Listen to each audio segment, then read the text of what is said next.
Vamos a buscar, por favor, la primera carta del apóstol Pablo a la iglesia de Corinto.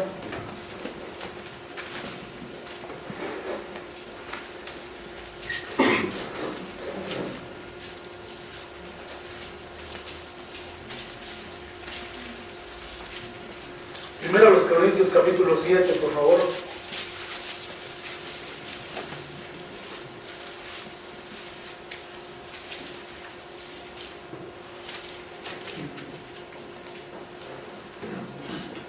Primero a los Corintios capítulo 7, y ahí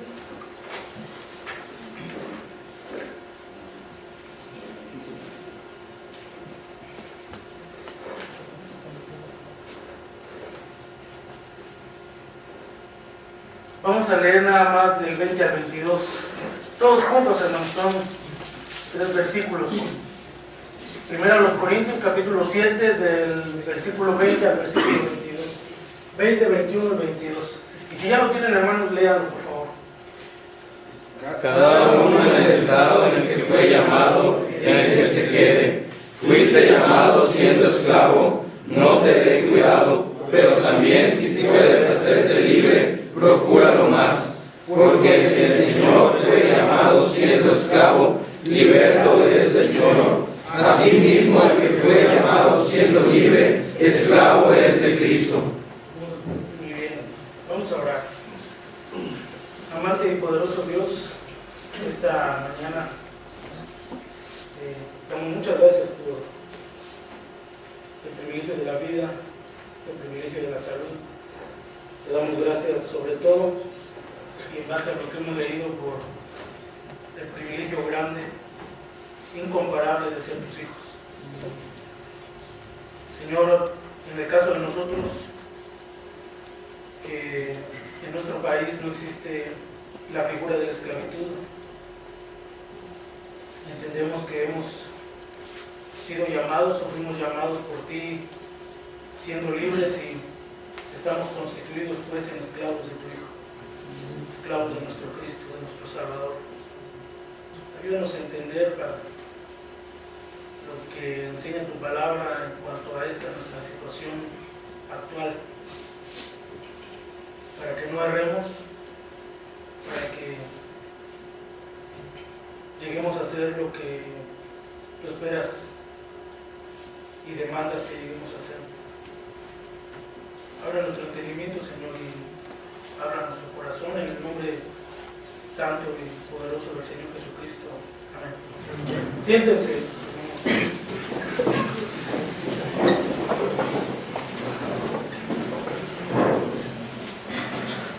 Primero que nada, yo le agradezco mucho a los hermanos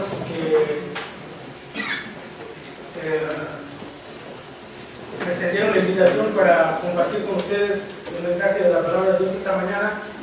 Y pues por otro lado, hermanos, también los felicito porque superaron los obstáculos para venir, que siempre esta mañana fueron climatológicos, así que también los hermanos que vienen de fuera, bienvenidos. Y es un privilegio grande compartir la palabra de Dios, pero en esta ocasión de manera especial, hermanos, en el caso de poder compartir la escritura con hombres, con varones, con personas del sexo masculino, y que entiendo o supongo que una buena parte de ustedes ya milita en la vida cristiana. No sé cuántos estén recién convertidos, no sé cuántos tengan prácticamente su vida militando en el cristianismo, pero de igual manera, hermanos, me parece que es una oportunidad bastante buena para que reflexionemos en cuanto a este tema muy particular y muy actual que escogieron los hermanos que organizaron esta plática, esta actividad de varones. Ellos titularon a este encuentro de hombres cristianos e invitados, ellos lo titularon Hombres bajo el señorío de Cristo.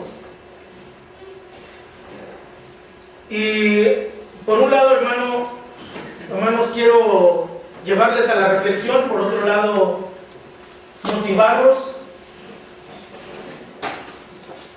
a través de lo que vamos a leer, porque este tema, este título, este tópico de hombres bajo el señorío de Cristo, en un primer momento, en un primer contacto, hermanos, me parece un sueño o una ilusión, ilusorio.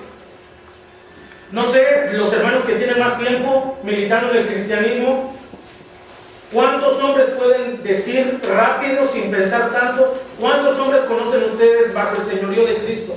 Estamos hablando de hombres que, como dice el texto lema, tienen a Cristo como su cabeza, con lo que eso implica.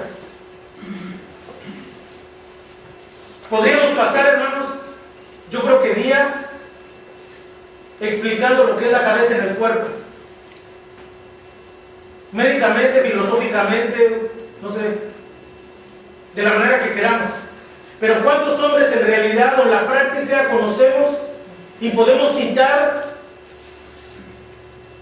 que nosotros sabemos o entendemos que son hombres bajo la autoridad del Señor Jesucristo? ¿Cuántos conocen? Si usted es recién convertido o usted es un invitado, ¿cuántas personas conocen en su entorno? Que usted pueda decir que son hombres que se reconoce que tienen a Jesucristo como su cabeza. Como leímos en la carta del apóstol Pablo, son esclavos de Cristo. En el medio cristiano nosotros estamos acostumbrados ya, y más por este movimiento carismático pentecostal, estamos acostumbrados a oír la expresión varón de Dios, u hombre de Dios. Bueno, ¿cuántos conoce usted en su iglesia, de otras iglesias? ¿Cuántos conoce usted que usted pueda decirle sin temor a equivocarse, o que usted pueda decirle desde el fondo de su corazón, hombre de Dios, varón de Dios?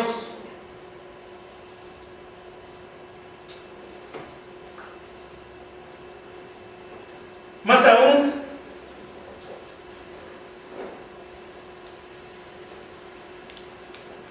usted se conoce, si usted es cristiano, usted diría que es un varón de Dios, un hombre de Dios. ¿Cuánto tiempo tiene como cristiano? Usted puede pensar, bueno, estoy recién convertido, estoy apenas caminando, aprendiendo. La cuestión es que bíblicamente esto no es tanto cuestión de tiempo. Si usted ya tiene mucho, bueno, entonces, ¿qué podría decir? Si la Escritura dice que somos esclavos de Cristo y otras cosas que vamos a leer. Si usted dice, hermano, pues discúlpeme si soy esclavo de Cristo, soy hombre de Dios, yo le diría, podemos preguntarle a su esposa si es usted casado. Si es usted soltero, podemos preguntarle a sus padres si es usted varón de Dios, si es usted hombre de Dios. Podemos preguntar en su trabajo si es usted hombre de Dios, es un varón de Dios. Podemos preguntar en su entorno domiciliario si es usted hombre de Dios, si es varón de Dios.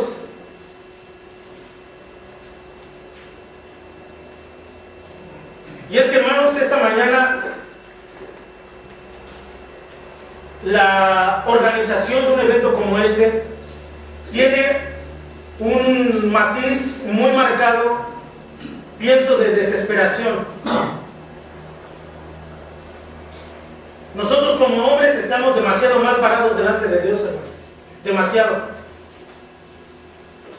Si alguien pudo ir el sábado pasado a ver la reunión de las hermanas,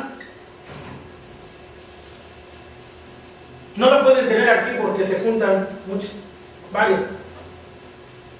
Nosotros sí la podemos tener aquí y no está ni lleno el auditorio. Cuando quienes son los líderes por naturaleza, a quien el Señor ha constituido como cabeza, como liderazgo, a quien el Señor ha investido de autoridad, es a nosotros. Y nosotros lo peleamos una vez que nos hacemos cristianos, nosotros peleamos y abanderamos la causa de la autoridad, o la causa de la sujeción, o la causa del liderazgo, incluso bíblico. Pero nosotros nos olvidamos de nuestra propia cabeza, hermanos, la cual, según el pasaje base de esta reunión, es Cristo. Y no solo eso, le voy a rogar que tome su Biblia y a manera de esgrima, vamos a ver, hermanos, ¿qué es el hombre bajo el señorío de Cristo? Ya espero que tenga usted un poquito de interés, si es que ha respondido las preguntas que le he hecho, las ha respondido afirmativamente en lo que a usted se refiere. Y usted es un varón de Dios, usted es un esclavo de Cristo. Bueno, vamos a ver qué describe Pablo como hombre bajo el señorío de Cristo. Y Pablo tiene autoridad, hermanos, para hablar de un hombre que está bajo el señorío de Cristo.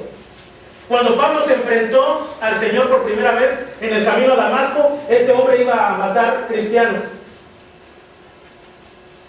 Y en el momento en que el Señor lo enfrenta, en primer lugar lo tira de su montura, lo humilla y le dice: Pablo, ¿por qué me persigues? O Saulo, ¿por qué me persigues?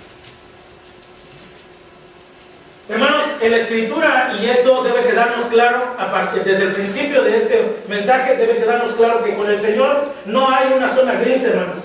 No hay una zona neutral. Los países están vueltos locos, unos países son de un bloque, otros países son de otro, y hay países en la zona gris, que ellos ni con Dios ni con el diablo. Y se mantienen así. Con el Señor no se puede, hermano. Usted o está con el Señor o usted está contra el Señor. Dijo el Señor Jesucristo: el que conmigo no recoge, desparrama. El que no es conmigo, es contra mí. Con el Señor o somos esclavos del Señor Jesucristo, o somos enemigos del Señor Jesucristo. No nos hemos doblegado. O el Señor Jesucristo es nuestra cabeza, o nosotros, de manera ególatra o soberbia, nosotros seguimos siendo nuestra propia cabeza. Con el Señor no hay zonas grises. Y Pablo es un hombre que, estando tirado, humillado, él entiende perfectamente bien esta cuestión: o estoy con él o estoy persiguiéndolo a él. Y si me dice que lo estoy persiguiendo, quiere decir que estoy en problemas graves. ¿Quién eres, Señor? El Señor le contestó: yo soy Jesús a quien tú persigues. Y el Señor, hermanos, a comparación de lo que vemos hoy, de lo que escuchamos hoy, atrás de muchos púlpitos, el Señor no anda con medianías, no anda con mensajes positivos, con mensajes de estímulo psicológico, de manipulación psicológica. El Señor dice claramente: yo soy Jesús, y te lo digo, yo soy a quien tú persigues. Dura cosa de dar cosas contra el Hijo. En otras palabras, me estás desafiando. No solamente me persigues, me estás provocando. Y Pablo dijo: Señor, ¿qué quieres que yo haga? Y a partir de ese momento, Pablo se constituye en un verdadero esclavo de Cristo. Todo lo que el Señor Jesucristo le dijo que hiciera, él lo hizo al pie de la letra. El andar de Pablo da testimonio de una vida de esclavitud al Señor Jesucristo. Si alguien tiene autoridad, pues, para hablar de una vida de esclavitud a Cristo, es Pablo. Vamos a ver. En primer lugar, hermanos, y esto es fundamental, el hombre bajo el señorío de Cristo es una persona que ha nacido de nuevo. Alguien lea por favor Colosenses 1:13.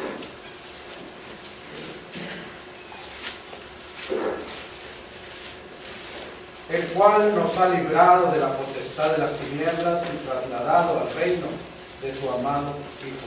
Primero a los Corintios 6:20, por favor.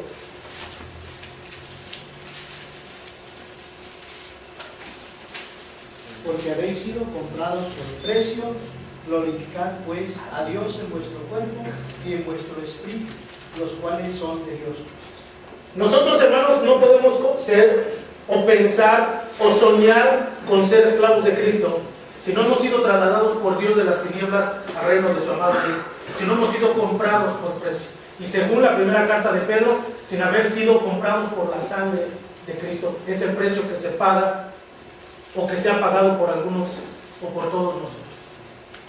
De tal manera, hermanos, que en primer lugar tiene que haber una verdadera conversión, tiene que haber un verdadero nuevo nacimiento, como dijo el Señor Jesucristo en Nicodemo. Si no, hermanos, no se puede ser esclavo de Cristo. Entendamos, hermanos, doctrinalmente, bíblicamente, ese paso que es insalvable. Tenemos que ser traídos, o como dice el apóstol Juan, arrastrados a Cristo por Dios mismo, para poder ser constituidos hijos de Dios, para poder ser convertidos en esclavos de Cristo. Si no, de otra manera no se puede. Usted puede ir y pasar su vida yendo a un templo, pero si no ha experimentado usted esta maravilla de maravillas del nuevo nacimiento, no puede ser esclavo de Cristo. Pablo lo dice claramente: no se puede sujetar a la ley de Dios, no puede. Está incapacitado para eso, para ser un esclavo de Cristo.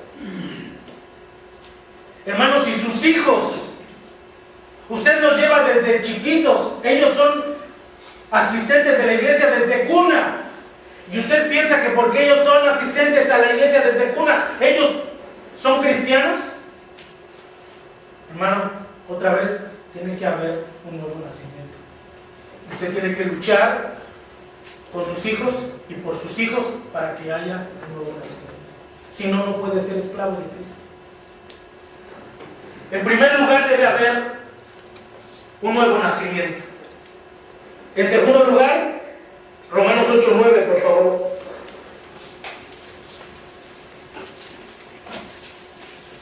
Mas vosotros no vivís según la carne, sino según el Espíritu, si es que el Espíritu de Dios mora en vosotros. Y si alguno no tiene el Espíritu de Cristo, no es de él. Si el pasaje anterior no le hace ver la necesidad de que haya un nuevo nacimiento, hermano, este pasaje es todavía más claro. Y Pablo está diciendo a los hermanos en Roma: hermanos, si alguno no tiene el Espíritu de Cristo, no es de él, porque nosotros andamos según el Espíritu y no según la carne. Ese capítulo 8 de Romanos es explícito en esa cuestión. Lo puede usted leer en casa. Pero un hombre bajo el señorío de Cristo, hermanos, un hombre que es esclavo de Cristo, puede ser esclavo de Cristo, funciona como esclavo de Cristo porque tiene el Espíritu de Cristo. Si no tiene el Espíritu de Cristo, dice Romanos, no es de él. Si no tienes el Espíritu de Cristo, no puedes ser esclavo de Cristo. Primero a los Corintios 2:16, por favor.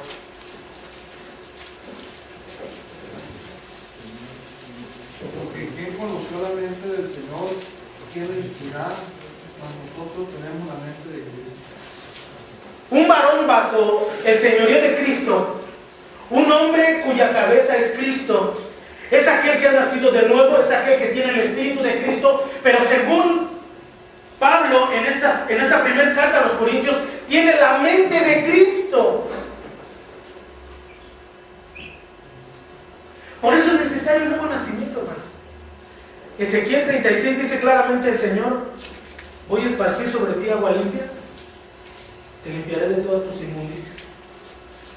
Voy a quitar ese corazón de piedra y voy a poner uno de carne. Voy a quitar ese espíritu muerto y voy a poner un espíritu nuevo. Y voy a poner de mi espíritu. Pablo está hablando de lo mismo. Tú tienes que ser convertido, tienes que nacer de nuevo para que tengas el Espíritu de Cristo y para que tengas ahora la mente de Cristo. La mente de Cristo. Todo lo que hay aquí adentro, hermano, todo lo que hay aquí adentro tiene que ser de Cristo. Y no es una alusión sentimentaloide, hermano. No es para que digamos: mi pensamiento eres tú, Señor, como el corito. Mi pensamiento eres tú. Así como algo romántico. es que no, es que las ideas que tengo aquí adentro son de Cristo, le deben pertenecer a Cristo. Un esclavo, hermanos, la figura de esclavo es demasiado clara porque el esclavo está para complacer a su amo, no tiene otro fin en su vida, no tiene otro propósito más que complacer a su amo, y tiene prácticamente que aprender incluso a adivinar el pensamiento a su amo, que si su amo le dice quiero agua, él sabe que le gusta el agua de limón y le trae agua de limón.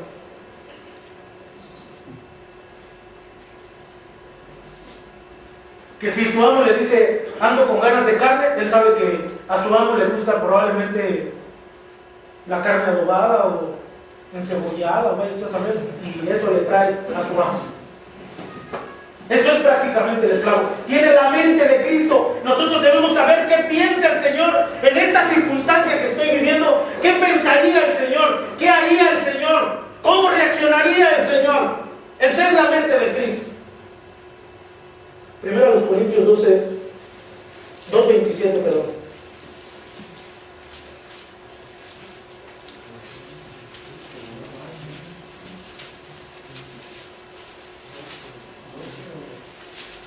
¿Es 2:27? 2:27, por favor. No. ¿Será segundo? No. Sí, es 12:27, hermanos, perdón. Primero a los Corintios 12:27, sí. Ese es. Vosotros pues sois el cuerpo de Cristo y miembros, cada uno en particular. Nosotros debemos tener el Espíritu de Cristo. Dice Pablo, tenemos la mente de Cristo, somos el cuerpo de Cristo. Estamos prácticamente constituidos de Cristo, hermanos.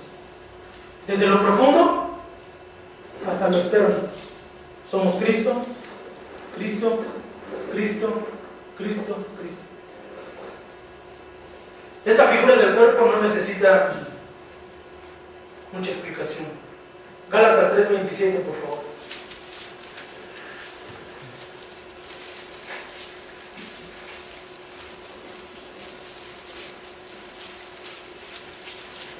Porque todos los que habéis sido bautizados en Cristo, de Cristo estáis revestidos. Dice el Señor que necesitamos nacer de nuevo. Dice el Señor que una vez que hemos nacido de nuevo debemos tener el Espíritu de Cristo. Si no tenemos ese Espíritu, no somos de Él. Dice el Señor que tenemos la mente de Cristo. Dice el Señor que somos el cuerpo de Cristo. Y por si fuera poco, hermano, tu vestimenta, desde lo profundo hasta afuera, tu vestimenta. Perdón, estamos revestidos de Cristo.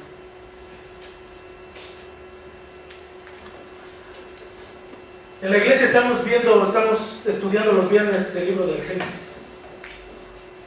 Y estamos pasando ahorita precisamente por la figura o el personaje de José. 2 veces la ropa de José se usa para difamar a José, para causarle daño a José. La primera vez con su túnica la usaron sus hermanos para urdir un engaño a su propio padre, manchándola de sangre. Y la segunda vez, esta perversa de la mujer de Potifar usa la ropa para acusar a José, difamarlo y que José se ha perjudicado. Cuando leía este versículo donde dice Pablo que estamos revestidos de Cristo, entendí lo de la ropa de José. O bueno, pienso en una figura con respecto a la ropa de José. Si usted revisa la vida de José es una hermosura. La vida de José es la vida de un joven que siendo joven es esclavo de Cristo.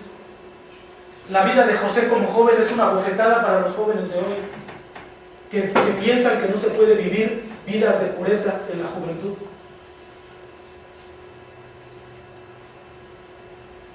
Al punto, hermanos, al punto de que la ropa de José es usada contra él porque su ropa huele a Cristo. Porque aún su ropa, en sus ropas, José era fiel a Cristo. Cuando Pablo dice estamos revestidos de Cristo, aún eso debe marcar mi esclavitud a Cristo. Los jóvenes ahora no. Los jóvenes ahora se hacen esclavos de Guns N' Roses, o se hacen esclavos de la ideología de los emos, o se hacen esclavos de la ideología de los darquetos, punquetos, policletos, lo que sea. Pero se hacen esclavos de ese tipo de cosas, pero su ropa no enmarca, su ropa no traduce, su ropa no ejemplifica que son esclavos de Cristo. Viendo los vestidos no se puede decir, este joven está revestido de Cristo. Pablo dice, hermanos, estamos incluso hasta revestidos de Cristo.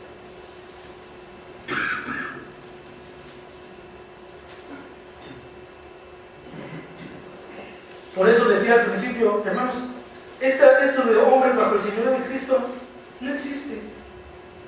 En la actualidad es prácticamente imperceptible. La persona lo sabe en sus adentros, y muy en sus adentros, pero muy profundamente, porque los demás no pueden ver nada, no pueden darse cuenta de nada.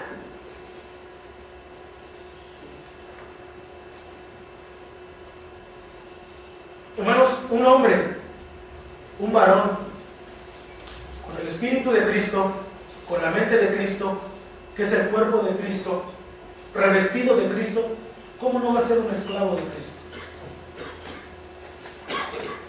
¿O cómo puede evitar tener a Cristo como su cabeza? ¿Cómo puede hacer?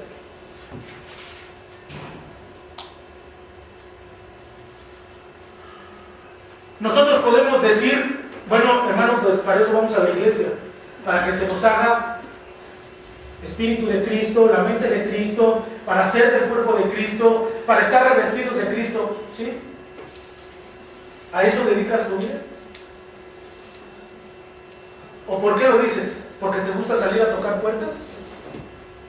Hermano, que tú estás casado, no sabes tocar ni la puerta del cuarto de tu esposa para arreglar los problemas y te sales a tocar puertas para evangelizar.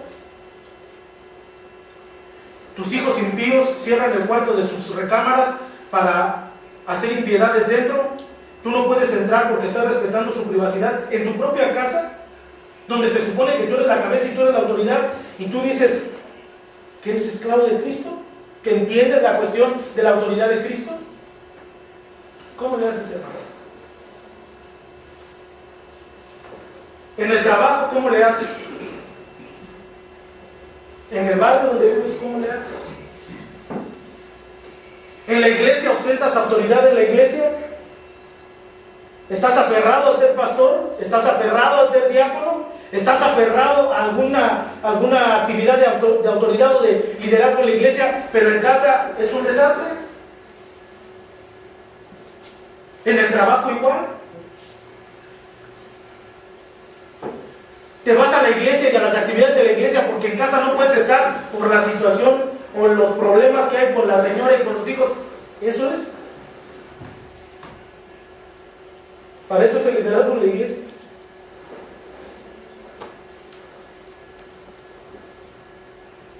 Esa es una de las cosas cardinales para evaluar el movimiento carismático pentecostaloide.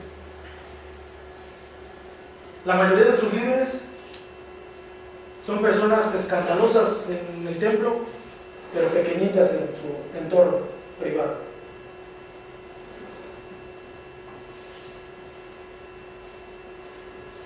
Cuando nosotros analizamos la vida, hermanos, de hombres que han liderado, que brillaron por su liderazgo en la Escritura, nosotros vemos lo que ellos fueron al interior.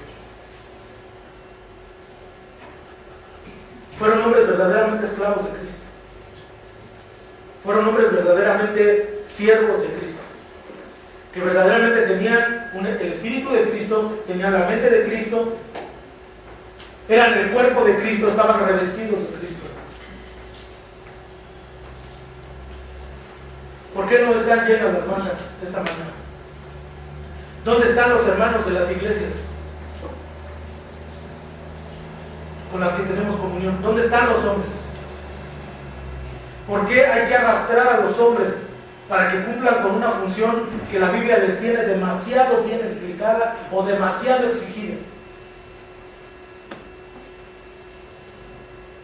Hermanos, si nosotros los hombres cumpliéramos los deberes que tenemos marcados en la Escritura, dejaríamos de estar peleando en que si las mujeres pueden o no pueden hacer esto en la iglesia, si las mujeres pueden o no ser pastoras, si las mujeres pueden o no dar clases, dejaríamos de pelear o dejaríamos de discutir ese punto. Sin embargo, estamos en esta circunstancia en la que nos encontramos hoy. Necesitamos despertar, hermanos, necesitamos espabilarnos del sueño, necesitamos dejar la flojera, la holgazanería espiritual, hermanos, como hombres. Desde estos jovencitos tienen que empezar a entrenarse ya para ser hombres esclavizados a Cristo, que lleguen a formar hogares donde su esclavitud a Cristo inspire a la esposa a seguirles a ellos porque siguen a Cristo. Donde la esclavitud de ellos a Cristo inspire a sus propios hijos a querer ser como ellos porque son esclavos de Cristo, porque siguen a Cristo.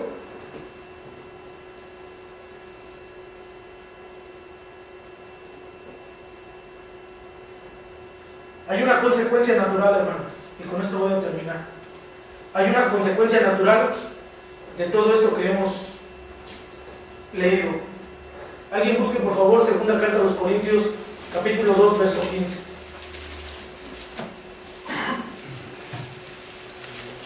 Porque para Dios somos gratos por lo de Cristo en los que se salvan y en los que se pierden. ¿A qué hueles tú, hermano? Si es cierto que tú tienes el Espíritu de Cristo, tienes la mente de Cristo, ¿a qué hueles, hermano? ¿Cuál es el aroma que despides?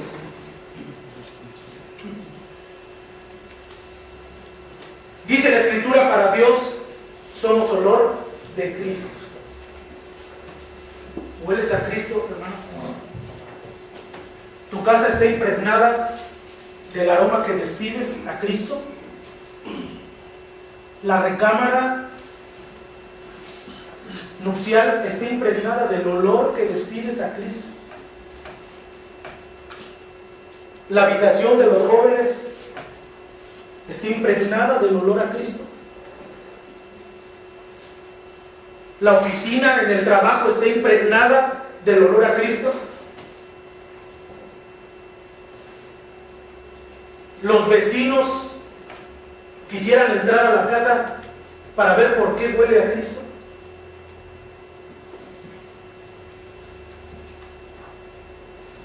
Porque si ese olor, hermano, en lugar de atraer,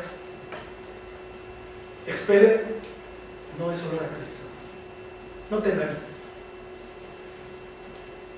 Deja de pensar cosas que no son, hermano.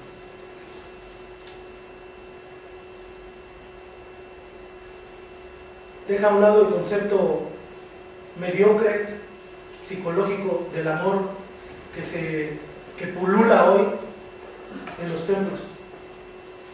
Que porque Dios es amor, soporta toda la mediocridad al que estamos acostumbrados a ver. No es así. Los parámetros de Dios son muy claros en la Escritura. El parámetro es santidad y es demasiado alto, hermano. Demasiado alto. El mismo Señor Jesucristo dijo: sed pues perfectos como vuestro Padre que está en los cielos es perfecto. Es un estándar alto. Así que tú debes oler a Cristo, hermano. Debes oler a Cristo. Por tener el Espíritu de Cristo, la mente de Cristo, ser cuerpo de Cristo, estar revestido de Cristo. Por eso debes oler a Cristo.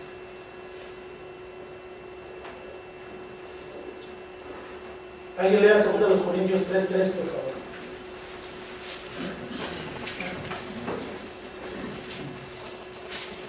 siendo manifiesto que sois cartas de Cristo expedidas por nosotros, escritas no con tinta, sino con el Espíritu de Dios vivo, no en tablas de piedra, sino en tablas de carne del corazón.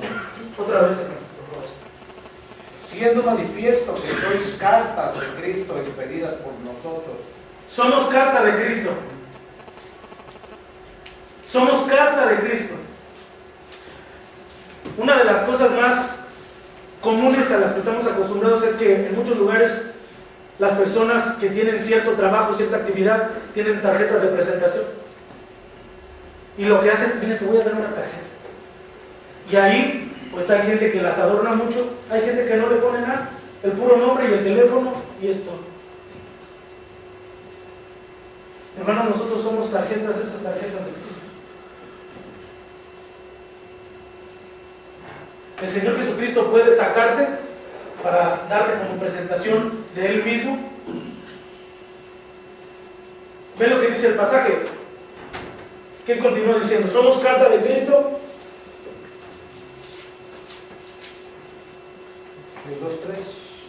3:3.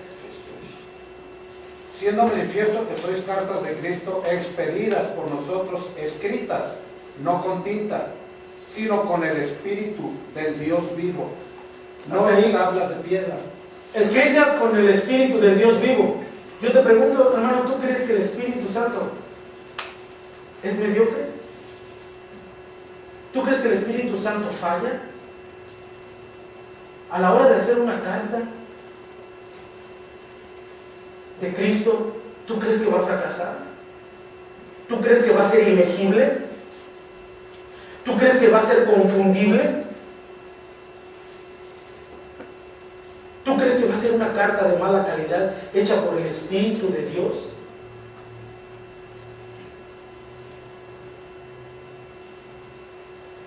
¿Entiendes hasta dónde llega el eterno poder y deidad de Dios? Las cosas invisibles de Él, de las cuales habla Pablo y que son perfectamente visibles desde la creación, que podemos ver que la creación es perfecta. ¿Tú crees que una carta de Cristo hecha por Dios, por el Espíritu de Dios, va a ser chafa?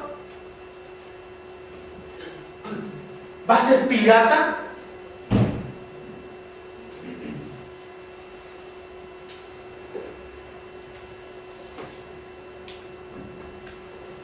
Termínalo, por favor.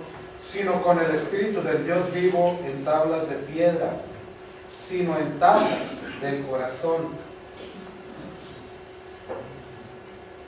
Escritas, dice, no con tinta, sino con el Espíritu del Dios vivo, no en tablas de piedra, sino en tablas del corazón.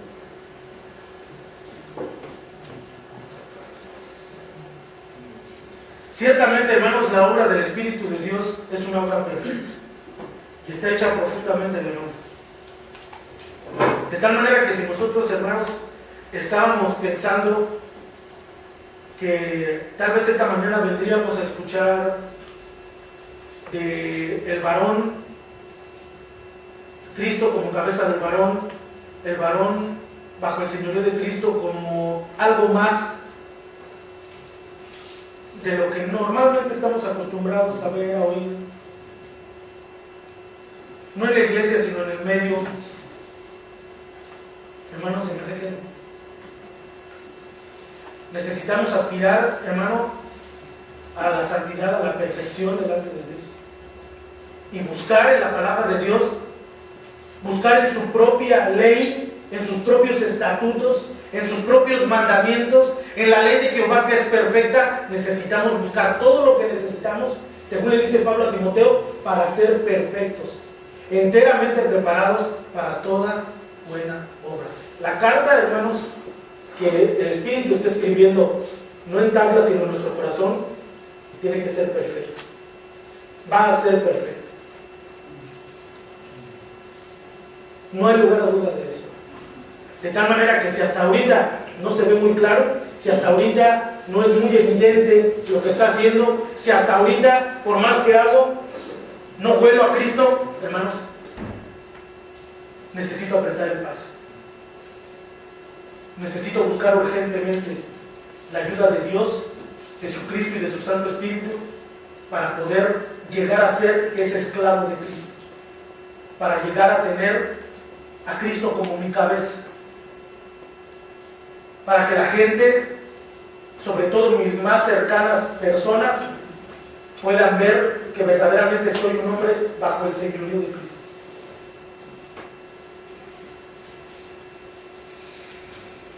De eso se trata, hermano. Ojalá que el Señor nos permita entender y podamos pronto, hermanos, como cristianos, empezar a oler ya a Cristo por todo lo que el Señor ha hecho en nuestro corazón. Vamos a orar, hermanos. Le ruego que me acompañe a orar. Bendito Dios, en esta mañana te agradezco tu palabra porque es demasiado clara. Padre, es precioso saber que hemos sido comprados por ti, que pagaste la sangre de tu Hijo.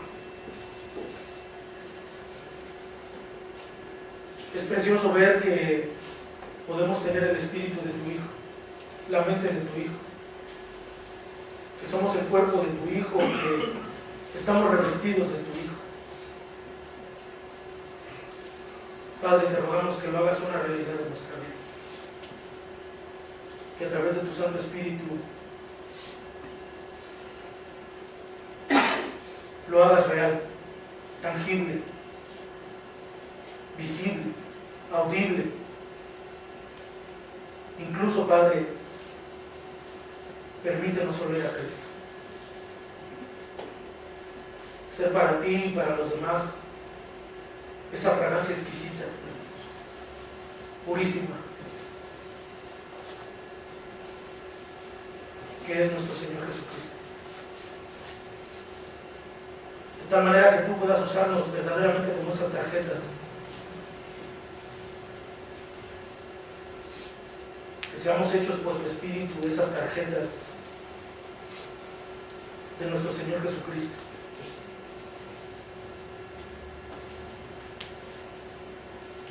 Que seamos esas tarjetas primorosamente detalladas, finamente detalladas, que te presentan a ti y a tu Cristo. Ayúdanos, Señor, como hombres a despertar, a espabilarnos para que nos alumbre la luz de nuestro Señor Jesucristo. Continúa, Señor, con nosotros esta mañana y ayúdanos a motivarnos. En el nombre precioso del Señor Jesucristo te rogamos todo. Amén. Que Dios les bendiga.